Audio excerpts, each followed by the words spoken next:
And right now, we're actually going to be joined by one of the legendary quarterbacks of all time, the great Roger Staubach, joining us right here on 105.3 The Fan.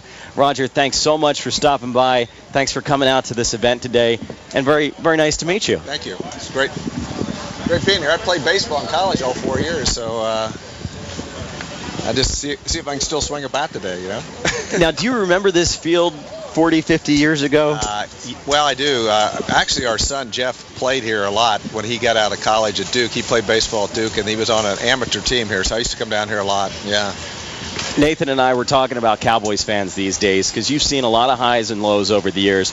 And I was telling Nathan, I can't remember the last time I met a Cowboys fan that didn't just scream out frustration these days. And they're frustrated that they haven't had a winner in a long time.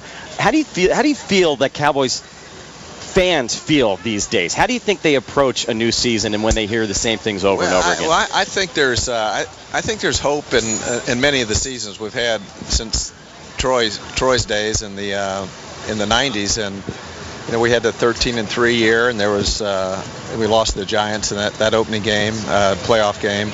So we've had a kind of rough roll, but right now there's probably 10 to 12 teams this year that have a shot at it, and Dallas will be one of those teams. Even when you're 8-8, you could be 10-6, and you know the Giants for a few years ago were 7-7, and they ended up 9-7 and got to actually all the way to the Super Bowl. And last year, Baltimore, everybody was they were at the end of the year, they were kind of hurting, and so we're and if Des Bryant doesn't have 2 fingers out of bounds, who knows?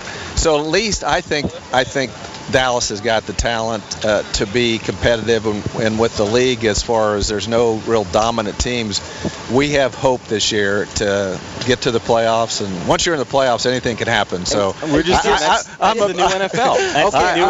I still believe Roger, in the Cowboys. I'm going to hand you this Stephen Jones thing, and I believe everything you just said was in that. He just. Oh, really, Stephen? Yeah. Is that something that you have to feel as a Cowboys franchise, that every year it is Super Bowl or bust, or is it playoffs or bust? Well, if you're Stephen or Jerry or or if you're any of the Cowboys, yes, you gotta. I think some of the players are coming out saying good things. There's no question. Last year we don't have the depth maybe, but we had more injuries on defense. And we still, at the end of the year, that Washington game was a tough one.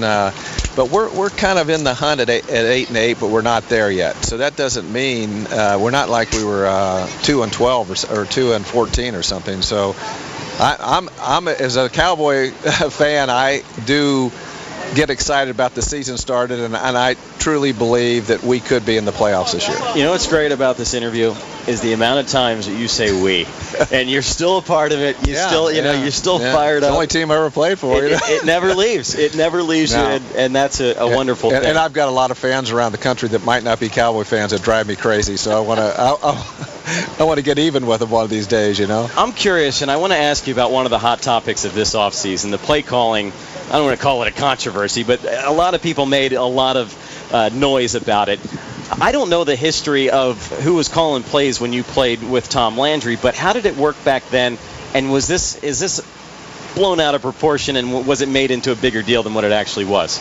Well, back in those days, the players, most of the quarterbacks were calling plays. We were calling plays early on in the 70s, but it was moving into coach calling plays, not necessarily the head coach, but one of the coaches, the offensive coordinator. And part of the reason was, there's you were sending 3 or 4 people in on different situations. Might be 3 wide receivers, a couple tight ends, and you can't just signal people from the sideline. So Coach Landry in '73 said to me that really he wanted to take the pressure off of calling plays, and also he could send people in from the sideline. So he started calling the plays in '73 full time. I'm on the side of the head coach not calling plays. If you call plays, that means you're studying the films all week, spending time. You've got to be in touch with the other team's films and watching their defense, and you got to really work at it. And therefore, you don't have a handle on the rest of the team. Not that you have to micromanage the rest of the team, but you got to have an overall feeling, and like the CEO of a company.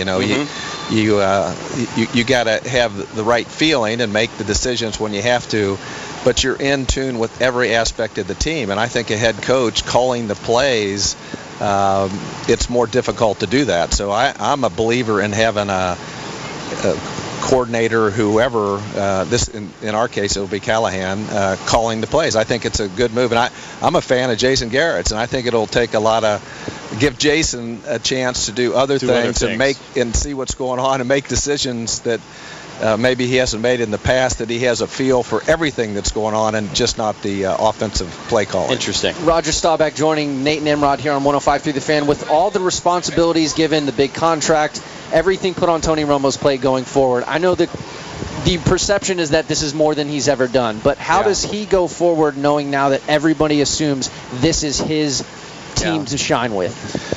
Well, I'm a Tony Romo fan, and obviously there's people that are right with me and others that say, Roger, what don't you think? And I say, well, I just look at it. I just have a feel. I had a feel when Troy Aikman came to this team. The first time I had a feel, other than when Danny White left. Danny White was a really good quarterback, by the way. Oh yeah. Remember and I don't think we had a quarterback again that when they walked on the field, you say, hey, we're going to win this game until Troy Aikman, and Troy Aikman was phenomenal. And I think Tony is a championship quarterback. He can take a team to a championship. He can't do it by himself, but I really believe that he can do it. I just see what he does on the field, the plays he makes, the kind of throws he can make, the sense that he has to move in the pocket. So I'm pulling really hard for Tony because I really believe he's one heck of a quarterback, and that's a feeling from somebody that I didn't say that about all the other quarterbacks other than Troy Aikman.